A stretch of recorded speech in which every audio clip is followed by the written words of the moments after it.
Ouça o Agro, Gestão e Mercado, com Natália Fernandes, um podcast do Sistema CNA Senar. Olá, sejam bem-vindas e bem-vindos ao Ouça o Agro, o seu podcast que traz atualizações sobre os mercados agropecuários. Eu sou a Natália Fernandes, coordenadora do Núcleo de Inteligência de Mercado da CNA, e no episódio de hoje nós vamos falar sobre os desafios para escoamento da safra de grãos, diante de uma infraestrutura limitada. Até porque a gente já tem visto alguns problemas, alguns desafios aí ocorrendo no campo e prejudicando os produtores rurais e esse escoamento da safra. Então eu estou com o Thiago Guilherme Pera, ele que já foi um convidado, que esteve com a gente no Ouça o Agro. Ele é coordenador do grupo Exalc-Log e está aqui com a gente de novo para trazer essas atualizações e todo o trabalho também que vem sendo feito pela Exalc-Log para mapeamento, monitoramento e busca por soluções nessa parte de infraestrutura e logística. Seja bem-vindo mais uma vez, Thiago. Olá, Natália. Olá a todos os nossos ouvintes e telespectadores. É um grande prazer aqui estar com vocês novamente para falar aí sobre a nossa logística. Questão logística de infraestrutura é um desafio, A gente poderia estar aqui sempre nessa época de safra falando sobre as evoluções, Como que melhorou, mas infelizmente ainda tem muita coisa para ser melhorada, Thiago? A Conab, a gente está diante da colheita da safra de verão no Brasil, mais de 50% das lavouras de soja já foram colhidas. A gente tem uma estimativa da Conab de recorde para a produção de grãos na safra 24-25 e com ela novos desafios para a questão de escoamento na infraestrutura brasileira, também de armazenagem. Recentemente a gente viu uma evolução nos preços do frete aqui no Brasil e eu queria conversar com você sobre isso, então entender na sua visão como que está essa situação atual do escoamento para a safra de grãos. Bom, então vamos lá, Quando a gente fala em logística aí de uma forma geral, ou melhor, em agronegócio de uma forma geral, tem uma série de vilões aí para o setor, E certamente a logística acaba sendo uma grande vilã aí, em alguns momentos, principalmente agora, quando a gente tem um cenário de uma super safra, num período crítico aí de escoamento. Então isso acaba gerando muitos gargalos logísticos no Brasil. É fruto aí de problemas que nós temos dos mais diversos, principalmente relacionado aí à questão de infraestrutura logística, Bom, então o que a gente tem observado agora esse ano no mercado, de fretes particularmente? Então, nós tivemos aí um aumento bastante significativo dos preços de frete rodoviários no país, fruto aí de dois grandes fatores importantes, O primeiro, esse grande volume que está sendo colhido, e também essa expectativa de uma super safra acaba também trazendo impactos para o preço do frete atual, E um segundo elemento que traz uma pitada de desafio é relacionada aí à questão do preço do diesel, Então, 2024, por exemplo, foi um ano relativamente tranquilo para a logística, Nós tivemos uma quebra de safra, então não demandou tanto a atividades logísticas no país, O diesel se manteve relativamente estável, Agora, quando a gente vem para 2025, aí se torna bastante desafiador, Então, o preço do diesel, que em 2024 girou em torno de R$6 o litro,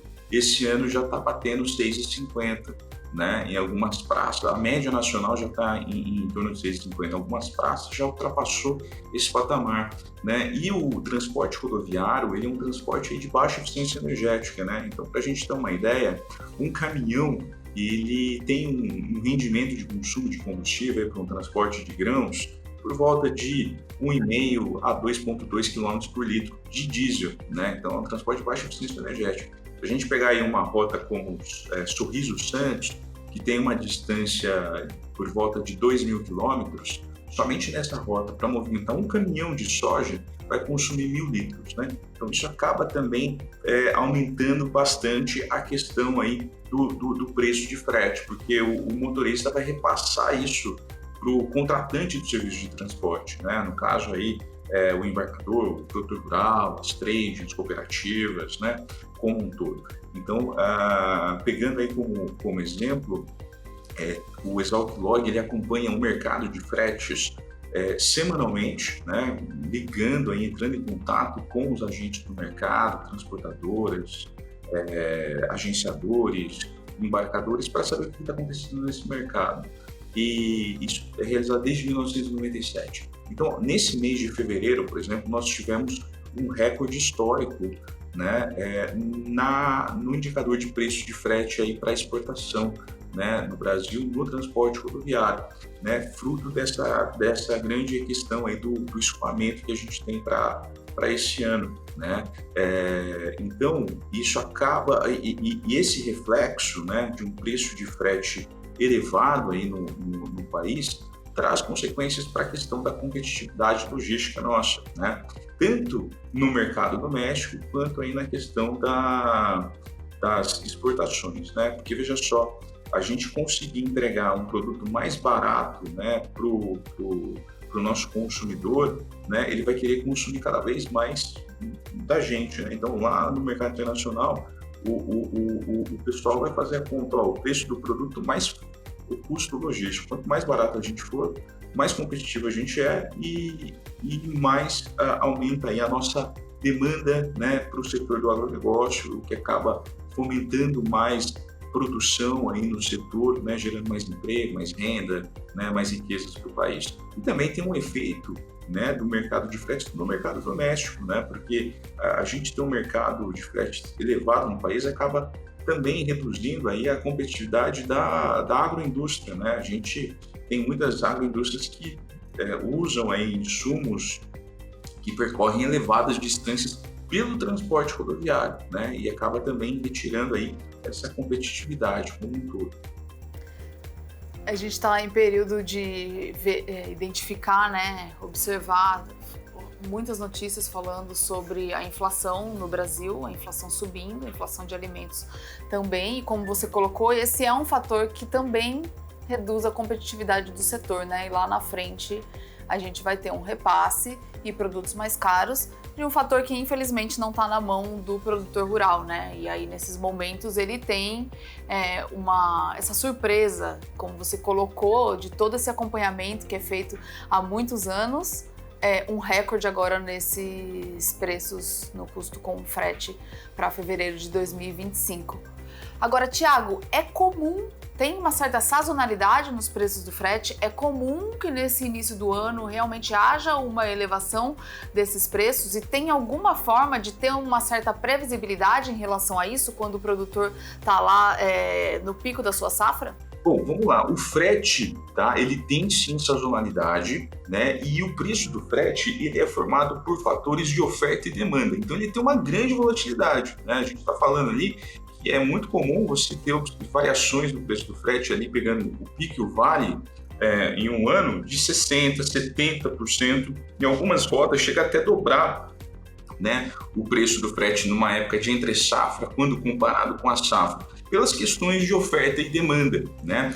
E o que a gente tem notado, né? Basicamente, até 2012, mais ou menos, antes daquele período em que o milho safrinha ainda era safrinha, né? Então, pós 2012, a gente teve ali, pela primeira vez no Brasil, milho segunda safra se tornando milho safrão, né? Ultrapassando a produção do milho primeira safra. Ali o Brasil tinha um comportamento bem típico de sazonalidade. Então, para o setor de grãos, o pico do frete acontecia mais ou menos ali em março, abril, onde, coincidentemente, era o pico de colheita, né, de grãos no Brasil, e o segundo semestre era um semestre bem tranquilo, normalmente, né?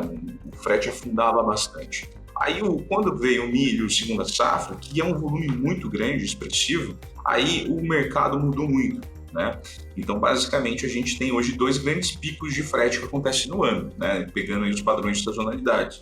Então, agora, fevereiro, março e abril é um período bastante crítico no Brasil para a movimentação. Então, o preço do frete sobe muito, né? Forma o primeiro pico, né? E aí, quando chega julho, e aí, então, de fevereiro, março e abril, que é o pico, o frete, né, ele cede, cai, e aí chega julho, ele explode novamente por conta da questão do milho segunda safra, né?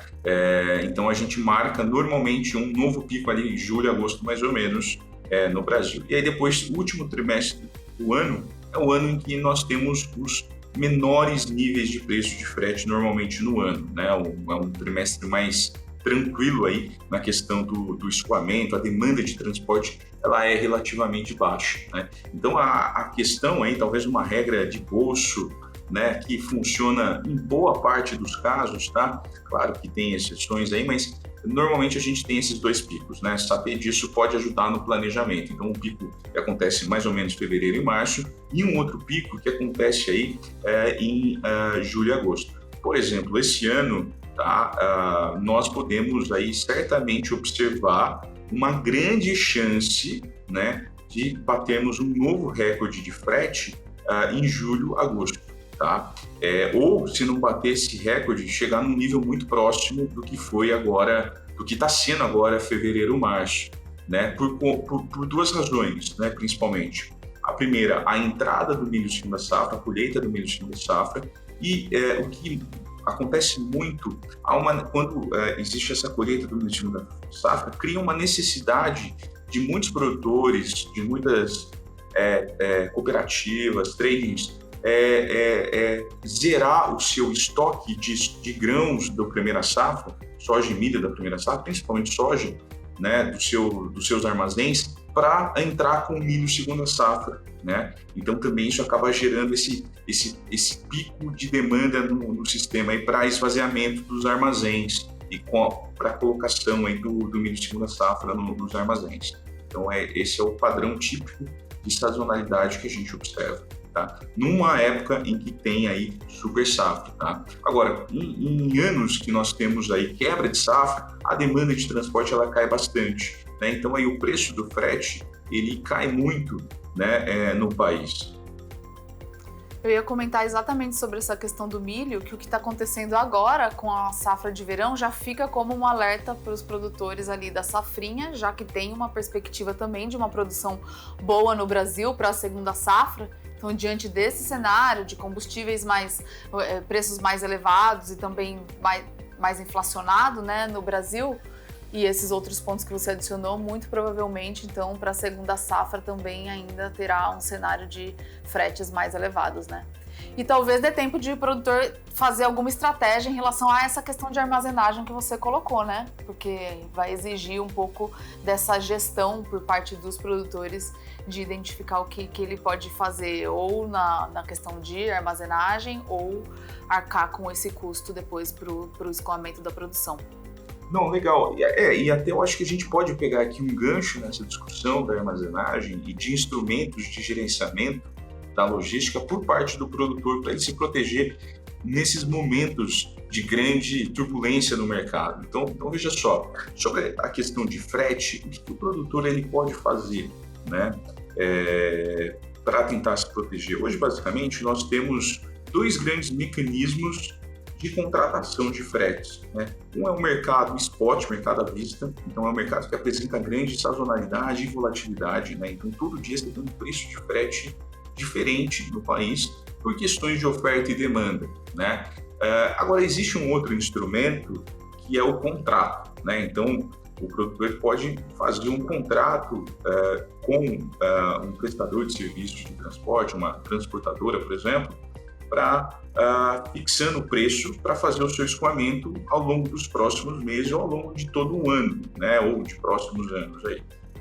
Então é um outro instrumento que tem, de certa forma, que tende a proteger, né, o produtor caso ele tenha uma boa previsibilidade dos níveis de preço de frete da sua região, né? É claro que é um instrumento que não pode muitas vezes ser usado 100%, né? Você pode estar correndo o risco de travar um preço de frete no seu contrato, né, que vai ficar muito acima do que está sendo praticado no mercado à vista, né?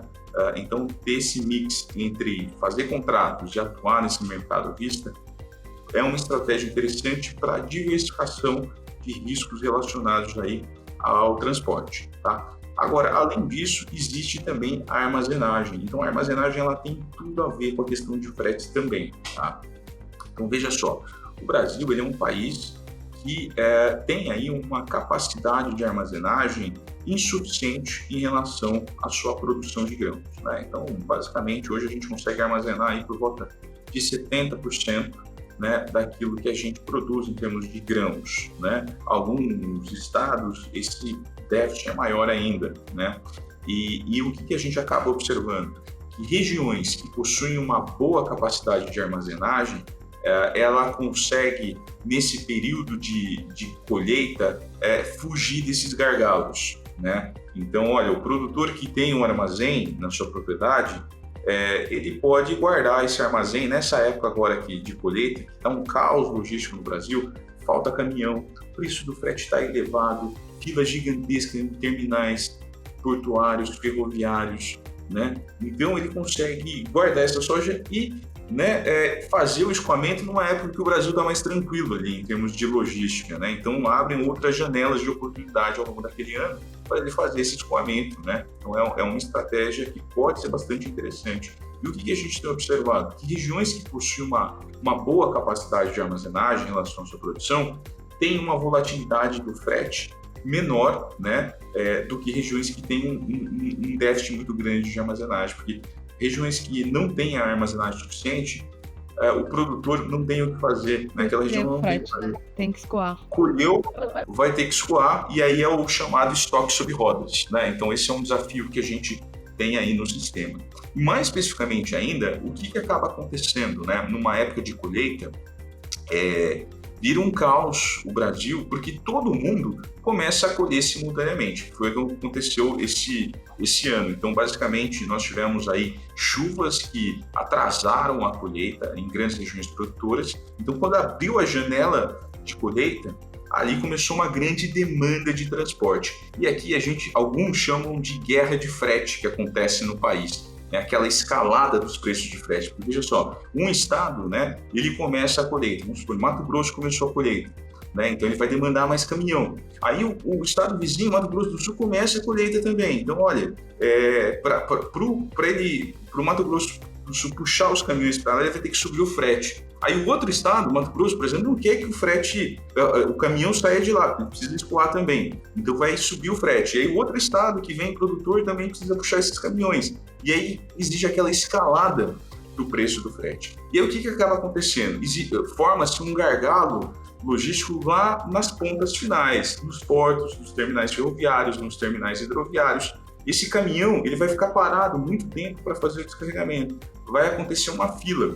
No Brasil hoje, né, se a gente fizer um retrato de 20 anos atrás, era muito comum 20 anos atrás a gente observar filas quilométricas sendo formadas ali nos terminais ferroviários, nos terminais portuários no Brasil. Mas hoje, os terminais, de uma forma geral, eles trabalham com um sistema de agendamento eletrônico. O caminhão não fica mais em fila fisicamente, mas essa fila ela existe virtualmente. Ele está parado em algum lugar, em algum pátio, né? Em algum posto, enfim, esperando ser chamado. Isso acaba sendo muito ruim. Quando a gente tem esse grande pico no sistema, né, esse caminhão ele fica muito tempo parado, né, para fazer essa operação de descarregamento lá em fila virtual, né, e aí a oferta útil de caminhão cai no país, porque existe caminhão... Né? Exatamente, existe uma quantidade de caminhões suficiente para atender a demanda anual no país. Mas, como está todo mundo usando simultaneamente, esse caminhão acaba ficando muito tempo ocioso, parado em fila, né? E por conta disso, passa aquela sensação de faltar caminhão, né? E de fato está faltando caminhão aí em alguns períodos do ano, como agora, né? Muita gente está com um volume muito maior do que a capacidade de escoamento aí dos nossos caminhões, por conta de que ele passa muito tempo parado, né, em filas aí. Então esse é um cenário que a gente tem e isso é fruto, né, também de uma falta de capacidade de armazenagem, né? Você deu um exemplo aí que a gente vê que tem evoluções, né? Não é sempre só problema, mas tem evoluções no setor, como o uso da tecnologia para essas filas virtuais que você mesmo colocou, que acaba sendo uma solução para não gerar um outro problema, né? Que é aquele trânsito, aquelas filas de caminhões. por outro lado, é tão interessante que você trouxe a parte de gestão pelos produtores, que pode ser feita, mas a gente vê como realmente está tudo entrelaçado, né? E é bastante estratégico essa questão de armazenagem e logística.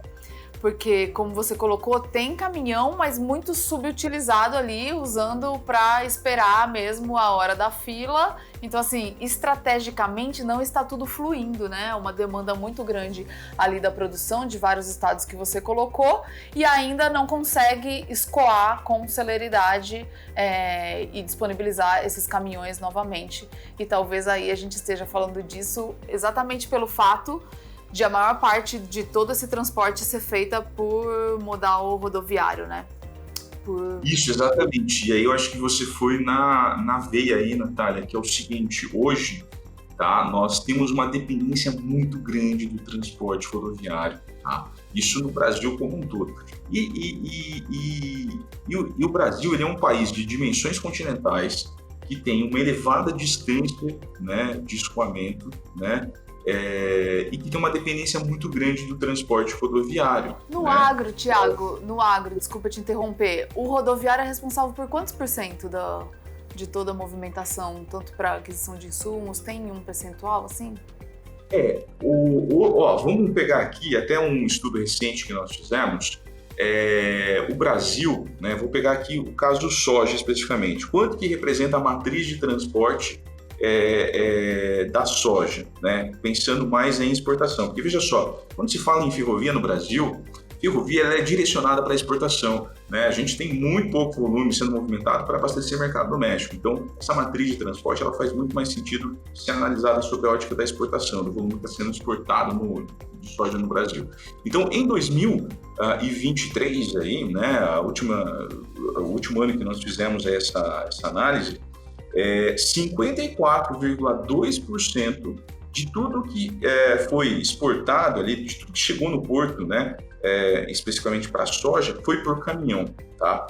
33,4% por ferrovia e 12,4% por hidrovia, tá? Muita coisa no transporte rodoviário. E aqui eu queria chamar a atenção de que o cenário é bastante preocupante, porque se a gente fizer um retrato da última década, o Brasil está ficando cada vez mais dependente dos caminhões. Então, veja só, em 2010, essa participação do caminhão para a soja, para a exportação ali, para os portos, né, era 44,7%. A gente passou, então, em 2010.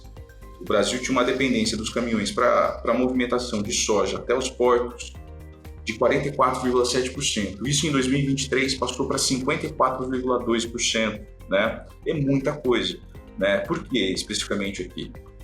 Porque a ferrovia ela não conseguiu acompanhar o crescimento das exportações de soja no país. Se a gente vai para milho, a mesma situação, tá? Então, de uma forma geral, para o agronegócio, esse é o cenário. A gente está ficando cada vez mais dependente dos caminhões, né? A velocidade que a gente tem aumentado a nossa produção e principalmente as nossas exportações, né, tem sido maior do que a velocidade aí, de crescimento da infraestrutura ferroviária do país e também de armazenagem, né? Porque ano a ano a gente também tem aumentado esse déficit de armazenagem, né?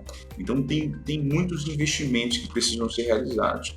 Então aqui é interessante a gente comparar essa matriz de transporte da soja e exportação do Brasil com os Estados Unidos, né? Então veja só, Brasil, né?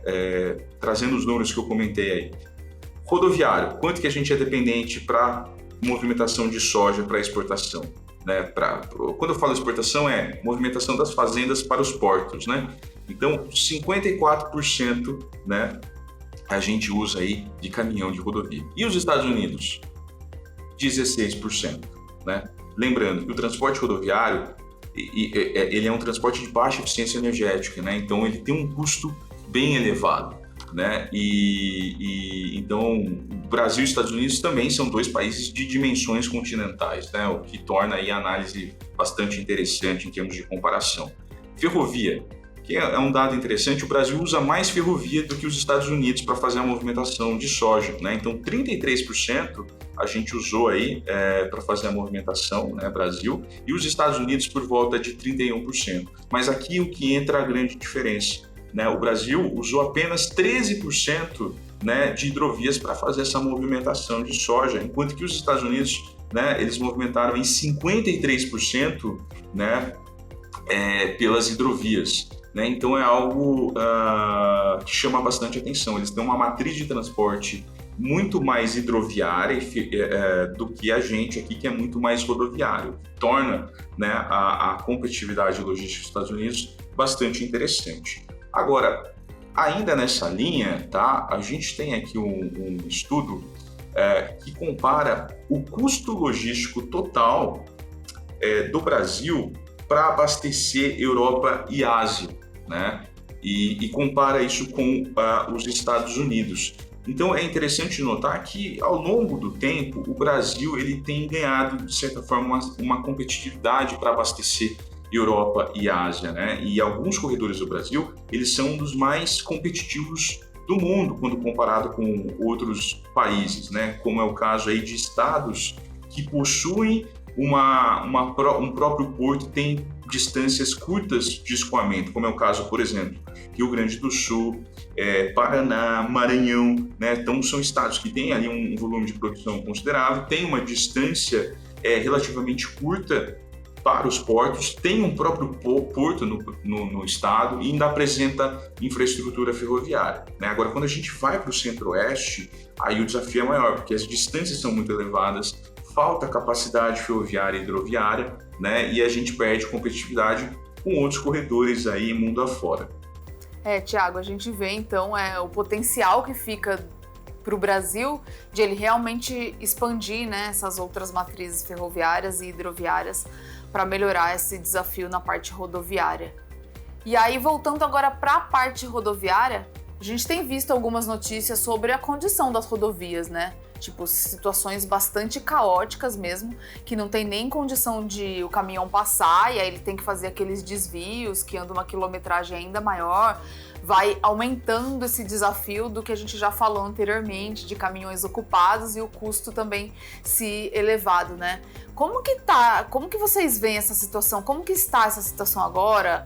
Quais são as regiões, rodovias que estão mais comprometidas? Eu queria que você colocasse um pouco como que você tem visto, né, essa situação vindo para esse ano de 2025, sendo que, como você falou anteriormente, no ano passado não houve muito problema, provavelmente por conta da safra, né? E agora a safra entrando mais forte, toda mais concentrada, demandou mais caminhão, mas por outro lado a gente também tem essa questão da condição das rodovias, né? Sim, exatamente. Bom, então é o seguinte, esse é um outro desafio que nós temos no Brasil, que o Brasil, novamente, conforme eu comentei, é um país de dimensões continentais, ele tem uma heterogeneidade gigantesca de infraestrutura, né? E quando se fala aí na questão rodoviária, né, das rodovias particularmente, isso não é diferente, né? Então nós temos aí regiões que têm uma rodovia muito boa, né, de boa qualidade e regiões que têm rodovias bastante precárias, tá? E um ponto de destaque que eu também falo é o seguinte, não adianta nada também a gente falar, o Brasil precisa melhorar a infraestrutura ferroviária e hidroviária, mas a gente não pode esquecer do rodoviário.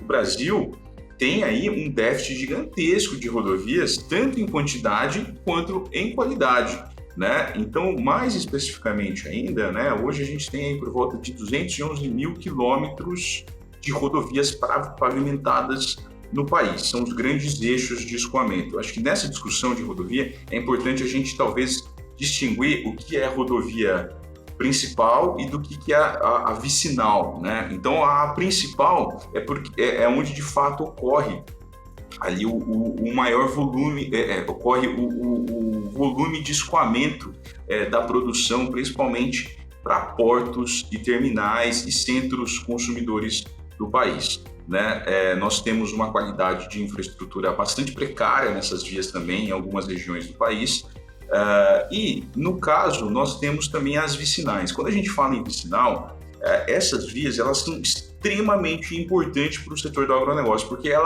são essas vias que conectam as regiões de produção para esses grandes eixos de escoamento, né? Então, se a gente tem um problema na vicinal, todo o agro está à mercê desses problemas, né, de uma forma geral.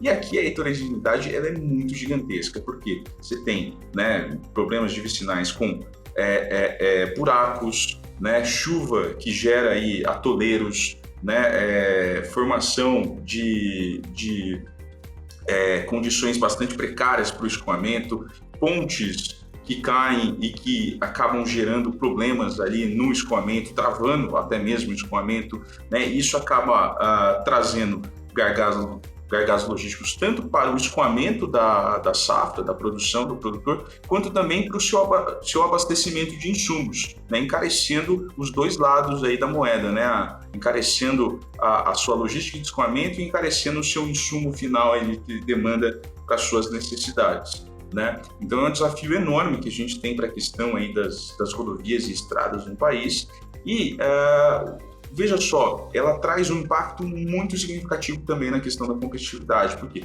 a partir do momento que a gente melhora uma condição viária, seja uma vicinal ou um eixo principal, nós melhoramos a produtividade operacional do transporte. O que isso significa? Significa que o caminhão ele pode trafegar mais rápido, significa que esse caminhão ele vai ser mais eficiente no uso da sua energia, né? Ele vai consumir menos combustível, ele vai fazer menos manutenção, o nível de perda que acontece de produtos ao longo do caminho é menor, porque o caminhão vai ter uma menor trepidação, né? Isso tudo pode favorecer, né, uma redução bastante significativa aí, de custos de transporte, né? Essa melhoria da produtividade operacional a partir aí, da melhoria da nossa infraestrutura viária, rodoviária e nas vicinais. E vocês conseguem acompanhar hoje essa questão da condição ali das rodovias, onde está mais comprometido ou não, por meio da ExalcLog?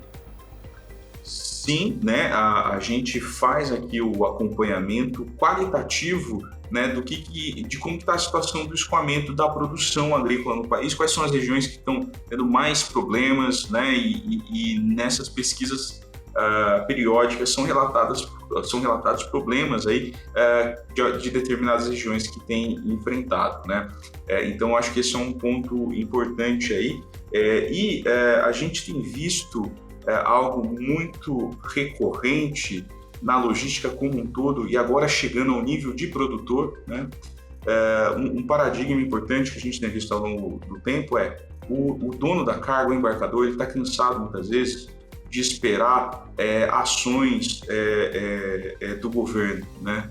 Em termos de investimento. Ele tem ido lá e comprado essa logística, ele tem se tornado dono da logística e está fazendo investimento em infraestrutura de transporte, né, no país. E agora a gente vê também produtores fazendo isso, né? É comum você ver algumas regiões, os produtores se juntando para resolver problemas de estradas vicinais, né, que não caberia a ele fazer essa gestão, mas por muitas vezes fragilidade ali e necessidade de urgência, eles acabam assumindo essa responsabilidade, né? Então é algo que chama bastante atenção aí. Por entender essa morosidade, acaba que fica um risco para eles mesmos, né? Risco e custo. Então acaba que eles estão investindo, tendo esse custo de investimento, mas para suprir e se livrar desse risco que fica a cada safra sempre que precisa depender dessa infraestrutura, né? Tiago, nesse ponto que a gente está falando aqui das estradas vicinais, a CNA e a ExalcLog têm um projeto, né, que trabalha em conjunto de mapeamento dessas estradas vicinais, que inclusive agora no mês de março está rodando as regiões aí para fazer esse mapeamento. Eu queria que você falasse um pouco sobre essa iniciativa e que ela vem, qual é o objetivo dela, né? O que ela deve trazer aí de positivo para o setor. Não, legal. Então a gente está desenvolvendo, né, um projeto já desde o ano passado, junto com a CNA, uma pesquisa muito interessante para estudar estradas vicinais no país para o setor aí do agronegócio, né? Então o objetivo da nossa pesquisa aí identificar quais são as regiões mais prioritárias para investimento das estradas vicinais, qual que é o custo hoje para o país de ter problemas com estradas vicinais, né? E também fazer um mapeamento local, né, desses problemas do escoamento das estradas vicinais. Então, a etapa final que a gente está agora do projeto, né, é de fazer um levantamento em loco. Nós estamos visitando aí 8 regiões no país, praticamente todas de norte a sul, leste a oeste, né, trazendo essa diversidade geográfica aí para as nossas pesquisas, para mapear e conversar com os produtores, transportadoras, né, secretários municipais e demais interessados da sociedade civil que tenham interesse em contribuir com essa pesquisa, os problemas que assolam essas regiões no escoamento ali pelas estradas vicinais, mapeando localmente, né, inclusive a equipe tem ido a campo para observar ali as condições precárias de escoamento, mapeando as necessidades dessas regiões em termos de melhoria das vicinais, né? Então a gente vai depurar todas essas informações, né, para fazer recomendações do que precisa ser realizado em termos de melhoria das estradas vicinais no país hoje, que têm sido cada vez mais negligenciadas, né? Então, se a gente vê aí as grandes pautas de discussões da logística, de melhoria da logística do agronegócio, todo mundo fala, olha, é ferrovia, é hidrovia, né, é armazenagem, mas e a estrada vicinal, né? Então, isso é um importante trabalho que traz à luz aí essa pauta extremamente importante para o país e que tem um custo econômico considerável aí em termos de gargalo, né? E também até mesmo de emissões ambientais, né? Dado que você tem um consumo muito elevado aí nesse escoamento da produção pelas vicinais em condições precárias. E olhando para frente, então, para o ano que vem, né? Safra de verão, se tiver de novo uma perspectiva de safra recorde, a gente ainda não sabe o que vai acontecer com as condições climáticas, se vai novamente ter uma concentração da colheita, mas vindo aí uma produção ainda maior, o que você identifica que tem maior potencial de evoluir para esse curto prazo, pensando nesse curto prazo para o início de 2025, né, para outra safra de verão, e também do longo prazo, de todas essas áreas que a gente falou por aqui, né, navegando por armazenagem, infraestrutura, logística, modais? Bom, Natália, infelizmente, tá? O cenário... Eu queria positivo. Fora os produtores investirem, né, para recuperar, para melhorar as condições de volta da propriedade. Mas vai lá, Thiago. Bom, é o seguinte, infelizmente as condições aí, assim, no curto prazo, o cenário é muito desafiador quando se fala em logística, porque as soluções elas levam tempo, né? Principalmente, boa parte delas está relacionada aí a criar infraestrutura. E criar infraestrutura não é algo trivial, né? Então o Brasil ele precisa ampliar mais ferrovia, mais hidrovia, né? E armazenagem, né? E melhorar as estradas vicinais. Tudo isso leva tempo, leva recurso financeiro, né? E o cenário ele é muito desafiador, tá? Eu queria muito daqui 10 anos estar aqui, né? Novamente falando, pessoal, o Brasil está ficando cada vez mais ferroviário, mais hidroviário, né? A gente está usando os caminhões para as curtas distâncias, não mais para as longas distâncias, diversificando a matriz de transporte. O Brasil tem uma capacidade de armazenagem aí que é bem superior à sua produção, né? Não temos gargalos no país, né? Queria muito falar isso daqui 10 anos, né? Agora, para que isso aconteça, muito investimento precisa ser feito, né? E aí a gente está falando de junção de esforços tanto do setor público quanto do setor privado, né? Porque se a gente fizer um retrato dos últimos 10 anos de Brasil aqui em termos de logística, nós tivemos coisas muito boas e coisas não muito boas, né? Vou começar pelas não muito boas e deixar a gente feliz com as coisas boas, né? As coisas não muito boas é que a gente aumentou a dependência do caminhão, conforme eu comentei aqui, né? Então o Brasil acabou aumentando muito a dependência dos caminhões para as longas distâncias, para a movimentação de soja e milho no Brasil, né? E aí as coisas boas que aconteceram, né? As coisas boas envolvem a diversificação de corredores. Então, por exemplo, nós tivemos aí, em tão pouco tempo, o desenvolvimento do corredor do Arco Norte no país, né? Então, se a gente fizer uma análise rápida, soja, milho e farelo de soja, em termos de exportação, o Arco Norte hoje já representa mais de 30% das exportações brasileiras, né? E se a gente pegar aí um histórico, em 2010 isso representava por volta de 10%. Então, em pouco tempo, a gente conseguiu diversificar um corredor e desenvolver um corredor importante para o Brasil, né? Então, essa é uma boa notícia. A gente conseguiu, sim, evoluir na nossa logística, trazendo essa diversificação de corredores. Agora, a gente precisa diversificar mais os modos de transporte, né? Principalmente aí ampliar mais essa capacidade ferroviária, ampliar mais essa capacidade de armazenagem, né, melhorar as condições viárias, principalmente nas estradas vicinais. E aí sim, a nossa logística, que hoje ela é tida como uma certa vilã para o setor do agronegócio, ela pode ser uma grande aliada da nossa competitividade. Eu diria que hoje a logística ela é uma grande fronteira para o setor do agronegócio, para o aumento da lucratividade, para o aumento aí, do crescimento de produção no país, né? Então a gente precisa tirar essa pedra que incomoda do nosso sapato o mais rapidamente possível.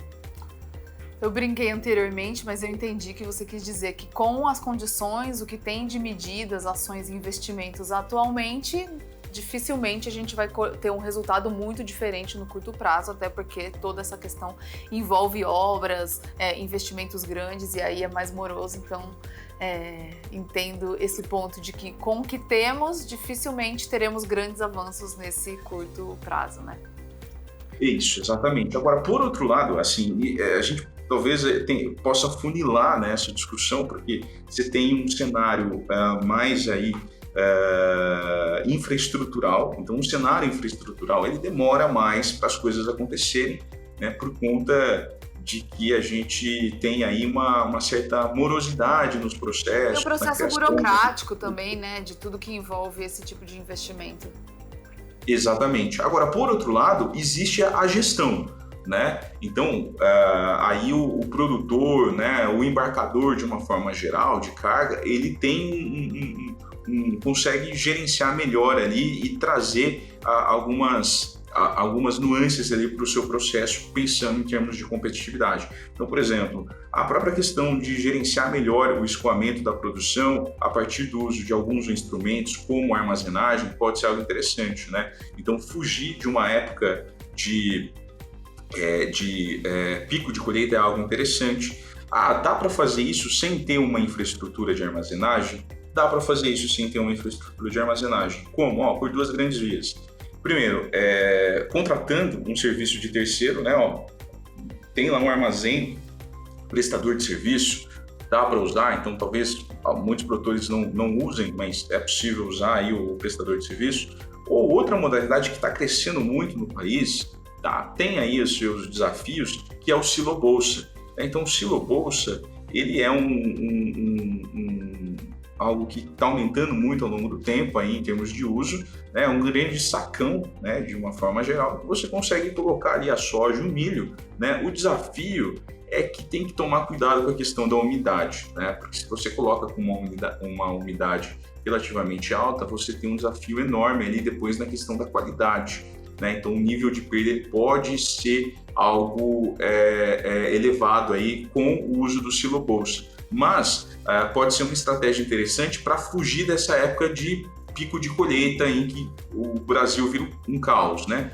Use um silo-bolsa, se tiver um produto colhido ali com um nível de umidade mais adequado para essa estrutura, né? Então é uma solução relativamente barata, mas para um curto prazo, né? Isso falando em termos de gerenciamento de armazenagem. E aí tem a parte de gerenciamento de transporte, né? Então hoje tem alguns instrumentos, conforme eu comentei, de utilizar contratos, né, com transportadoras, travando preço em níveis que o produtor, né, ou o tomador de decisão ache mais considerado, levando em consideração as séries históricas que ele tem naquela região, por exemplo, né, ele estabelecer um nível de preço de frete para ele ficar contratado e não ficar tão exposto às variações de mercado. É claro que aqui envolve conhecer bem a sua região, né, as transportadoras, os níveis de preço de frete que têm sido praticados nessas regiões, para a tomada de uma boa decisão. Muito bom, Thiago. É bom que a gente tenha esse lado mais moroso, burocrático, que depende muito mais de iniciativas públicas, também privada, né? Mas mais morosa, mas tem o que pode ser feito aí com organização, gestão também, articulação e atuação da própria Comissão Nacional da CNA de Infraestrutura e Logística.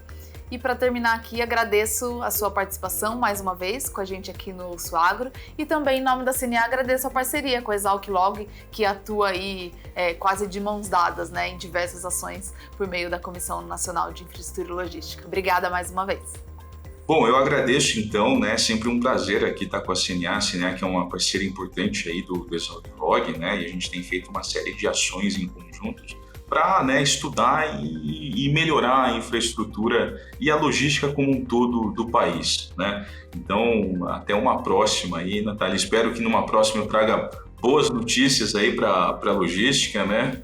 Eu ia falar, quem sabe do ano que vem, nessa mesma época, a gente volta a gravar um episódio e pode fazer aí até uma revisita no que a gente acreditou que não andaria e a gente conseguiu evoluir, ou que tenham surgido inovações, novas estratégias, ferramentas para melhorar essa parte de gestão por parte do produtor rural. Vamos aí com esperança, né? E pensando positivo. Obrigada, Thiago.